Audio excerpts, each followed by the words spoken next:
জুলাই গণঅভ্যুত্থান নিয়ে অভিনেত্রী মেহের আফরোজ শাওনের ফেসবুক পোস্ট উস্কানিমূলক এবং জুলাইয়ের শহীদ এবং আহতদের প্রতি অবমাননাকর দাবি করে স্বরাষ্ট্র মন্ত্রণালয়কে আইনানুগ ব্যবস্থা নেওয়ার আহ্বান জানিয়েছে justice and democracy party JDC. দুপুরে ঢাকা বিশ্ববিদ্যালয়ের মধুর ক্যান্টিনে আয়োজিত সংবাদ সম্মেলনে এই দাবি জানায় নেতাকর্মীরা। এ সময় দলের আহ্বায়ক বলেন, শেখ হাসিনার দেশে ফেরার ঘোষণা প্রকাশের পরপরই শাওনের বিতর্কিত এমন মন্তব্য ষড়যন্ত্রের অংশ। জনসাধারণকে উস্কে দিয়ে দেশ অস্থিতিশীল করার পায়তারা করা হচ্ছে বলেও অভিযোগ করেন তিনি। দেশের গোয়েন্দা বাহিনীকে বিষয়টি খতিয়ে দেখারও আহ্বান জানায় জেডিপি।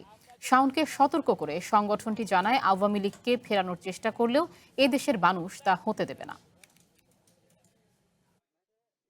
এইখানে আওয়ামী লীগ ফিরানোর ষড়যন্ত্রে, এই সন্ত্রাসী বাহিনী ফিরানোর ষড়যন্ত্রের কাজে লিপ্ত কিনা সেটাও এখানকার যারা ডিবি এবং অন্যান্য গোয়েন্দা বাহিনী আছেন বা আইন শৃঙ্খলা বাহিনী আছেন তাদের এটা খুব ভালোভাবে খতিয়ে দেখা উচিত।